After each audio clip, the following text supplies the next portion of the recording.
لبیک کے ساتھ میں ہوں آپ کا اینکر پرسن خواجہ شاہد، اور آپ دیکھ رہے ہیں ڈیلی لبیک ٹی وی۔ میرے اس چینل کو سبسکرائب بھی کیجئے گا، لائک بھی کیجئے گا، اور آگے اس ویڈیو کو شیئر بھی کیجئے گا۔ تو جلدی سے میں خبریں سناتا چلوں، کیونکہ بہت سی خبریں ہیں جو جناب رکی ہوئی ہیں۔ سب سے پہلے کہ وفاقی حکومت نے آئین کی آرٹیکل 148 اور 149 کلاز کا سہارا لیتے ہوئے، کلاس 4 کا سہارا لیتے ہوئے ملک بھر کی تمام بیوروکریسی، جتنی بھی ملک بھر کی بیوروکریسی ہے، اس کو فقط صرف وفاقی حکومت کے احکامات ماننے کا حکم نامہ جاری کر دیا ہے۔ تو اب دیکھیں کہ یوتھیوں کے اندر سے لالے کی آوازیں آتی ہیں یا کیا آتی ہیں، اور دوسری کہ ایئر وائز کے نیوز چودھری غلام حسین کو FIA نے گلبرگ لاہور سے گرفتار کر لیا ہے۔ تقریباً ان پہ چودھری غلام حسین پہ مقدمہ نمبر 49/2011 میں کمرشل بینکنگ سرکلر لاہور کو مطلوب تھے۔ چودھری غلام حسین نے سال 2003 میں جعلی دستاویز کے عوض بینک سے 5.70 کروڑ کا قرض لیا تھا۔ مقدمے میں چودھری غلام حسین کے 2 بیٹے بھی اشتہاری ہیں، اور جناب اس کے علاوہ وفاقی جو حکومت ہے، اس نے وفاقی حکومت نے لا اینڈ آرڈرز برقرار رکھنے کے لیے تمام صوبائی اور چیف ایگزیکٹو کو وفاقی حکومت کے احکامات براہ راست ماننے کا نوٹیفیکیشن جاری کر دیا ہے۔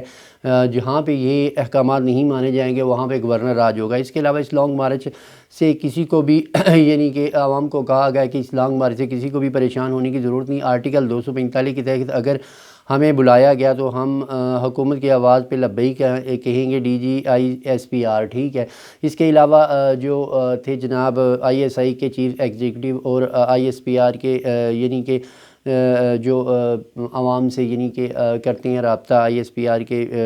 جنرل لیفٹیننٹ جنرل، تو جناب انہوں نے بھی کل پریس کانفرنس کی، اس میں بھی جناب اپنا جو بھی موقف تھا انہوں نے عوام کے سامنے رکھا۔ جس طرح آپ نے دیکھ رہے ہیں کہ کچھ دنوں سے افواج پاکستان پہ کہ ایک مخصوص جماعت کی طرف سے تنقید کی جا رہی ہے، اور سوشل میڈیا پہ سوشل اکاؤنٹوں پہ ان کے کہ پاک افواج کو ہٹ کیا جا رہا ہے۔ صرف اس وجہ سے کیا جا رہا ہے کہ جناب وہ اپنے جتنے بھی ناپاک مقاصد ہیں ان کو پورا کرنے کے لیے کبھی نیوٹرل ان کو کہتے ہیں، کبھی جناب ان کو میر جعفر میر صادق کا خطاب دیا جاتا ہے، اور کبھی مختلف خطابات سے نوازا جاتا ہے۔ جناب اگر آپ نے ملک کی افواج کو ختم کرنا ہے، کسی بھی ملک کی، بالخصوص پاکستان کی، کو سب سے پہلے اس ملک کو ختم کرنا ہے تو افواج پاکستان کو کمزور کرو۔ یہ جو ہے دجالی فتنہ ہے، اس کے تحت جناب اور جتنے بھی الومناٹی اور فری میسن کے لوگ ہیں، یہ جناب سب سے پہلے ان کی آنکھوں میں کھٹک رہا ہے پاکستانی ایٹم بم۔ سمجھنے کی بات ہے کہ ایٹم بم کھٹک رہا ہے، اور ایٹم بم کے لیے ضروری ہے کہ پہلے ملک کو کمزور کیا جائے، کمزور کرنے کے بعد افواج پاکستان کو کمزور کیا جائے، یا تو ایٹمی آپ کے پلان کو تہز و نیست کر دیا، جیسے انہوں نے عراق پہ یا ایران پہ مختلف حملے کرنے کی کوشش کی، اور مختلف ممالک پہ، اسلامی ممالک پہ چڑھ دوڑے یورپین، جب انہوں نے دیکھا ملک کی معیشت ختم ہو گئی، فوج کمزور ہے، تو اسی طریقے سے وہ پاکستان میں اپنے ایجنڈوں کے ذریعے یہ نافذ کرنا چاہتے ہیں کہ جناب اس کو سب سے پہلے کمزور کیا جائے۔ آپ دیکھ لیں کہ سب سے پہلی آپ بات دیکھیں جا کے پہلے کہ اگر 3 بجے پاکستان کے پورے 3 بجے اس بندے کا ارشد شریف کا صحافی کا قتل ہوتا ہے، ٹھیک ہے، جو تقریباً کینیا کے جو دارالحکومت ہے نیروبی، اس سے 150 کلومیٹر تقریباً وہ دور ہے گاؤں جہاں پہ اس کا قتل ہوتا ہے، اور وہ تقریباً کہا جاتا ہے کہ فائرنگ ایریا تھا جو وہ بندے استعمال کرتے تھے۔ وہاں پہ غالباً امریکن فوجی بھی آتے تھے ٹریننگ کے لیے، اور مختلف ممالک سے کہ وہ ٹریننگ دیتے تھے۔ جتنے بھی وقار نامی شخص ہے، جو حرم نامی شخص ہے، ان کا جتنا بھی کریمنل گروہ تھا، وہ جناب وہاں پہ فائرنگ کی کہ ٹریننگ دیتے ہیں مختلف ممالک کے افواج کو بھی، ٹھیک ہے، اسلحے کے سپلائزر بھی ہیں وہ جناب ان کے پاس ایک ماہ سے تھے۔ تو دیکھیں ان کو بھیجنے والا سب سے پہلے افواج پاکستانی آ کے انہیں مجبور کس نے کیا، انہیں بھیجا وہاں پہ کس نے تھا، اور ان کے پاس کہ جس بندے نے رکھا، جو ان کا کہ لیپ ٹاپ اگر موبائل مل جائے تو وہاں سے تو پتہ چل جائے کہ وہ کن اشخاص سے کہ پاکستان میں رابطے میں تھے، لیکن وہ فی الفور وہ بھی غائب کر دیا گیا۔ اس کے بعد جو پاکستان ایمبیسی کو ان سے رابطہ نہیں کرنے دیا جا رہا، جناب جو حرم نامی اور وقار نامی بندے ہیں، سب سے پہلے تو جناب ان کو بھیجا کس نے تھا؟ یہ کپتان صاحب آپ مانیں کہ جناب میں نے بھیجا تھا۔ اس کے بعد آپ دیکھ لیں کہ ان کو افواج پاکستانی بغول کسی سے تھرڈ نہیں تھا، تو ان کو بتایا دھمکی امیز کہ یہ بتایا کس نے کہ آپ کو دھمکیاں مل رہی ہیں، آپ کی جان کو خطرہ ہے، آپ باہر چلا جائیں۔ پھر وہاں سے دبئی سے انہوں نے کینیا جانے پہ کس نے مجبور کیا اور خرم نامی اور وقار نامی بندے کی کس نے رکھا ہے؟ پھر اس کے بعد جب 3 بجے اس فائرنگ ایریے میں جہاں پہ دن دہاڑے لوگ نہیں جاتے، وہ رات کو اس پہر کرنے کو کیا گئے تھے؟ اگر معاملات ایسے کہ 3 بجے پاکستان کے وہاں پہ قتل ہو رہا ہے جو نیروبی سے تقریباً 150 کلومیٹر دور ہے، تو آپ سوچیں تھوڑا سا دماغ میں، کڑی سے کڑی ملاتے جائیں،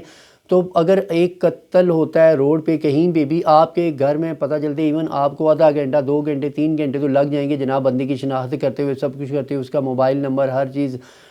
کرتے ہوئے جناب، اس کے ایڈریس وغیرہ، پھر اس کے گھر سے رابطہ کیا جاتا ہے کہ آپ کے بندے کا ایکسیڈنٹ ہوا ہے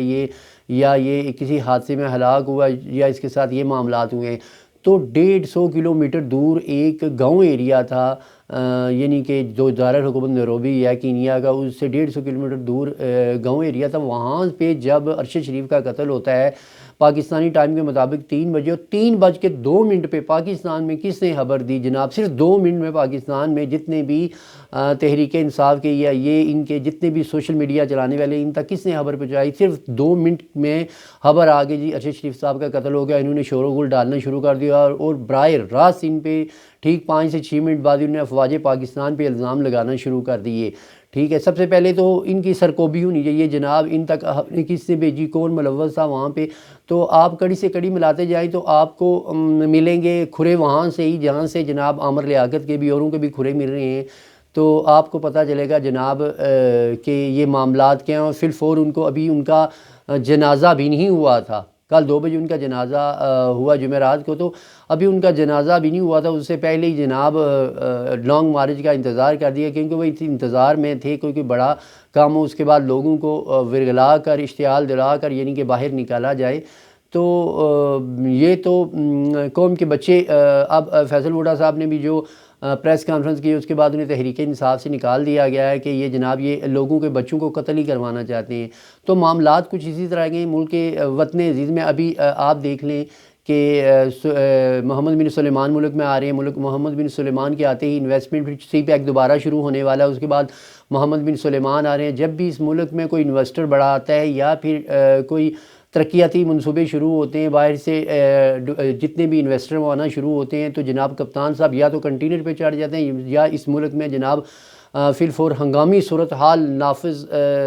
کرنے پہ، یعنی کہ انویسٹر بھاگیں، لوگ بھاگیں جتنے سرمایہ کار ہیں۔ تو اب بھی ان کو پتہ ہے کہ 1 ماہ بعد محمد بن سلیمان آنے والے ہیں، تو اس ملک میں پھر وہ ہنگامے، وہ جناب ایسا وہ کام کرنا چاہتے ہیں کہ انویسٹر بھاگیں اور جناب مہنگائی کے طوفان میں پاکستانی عوام پسی رہیں۔ اب عوام کو دیکھنا ہوگا کہ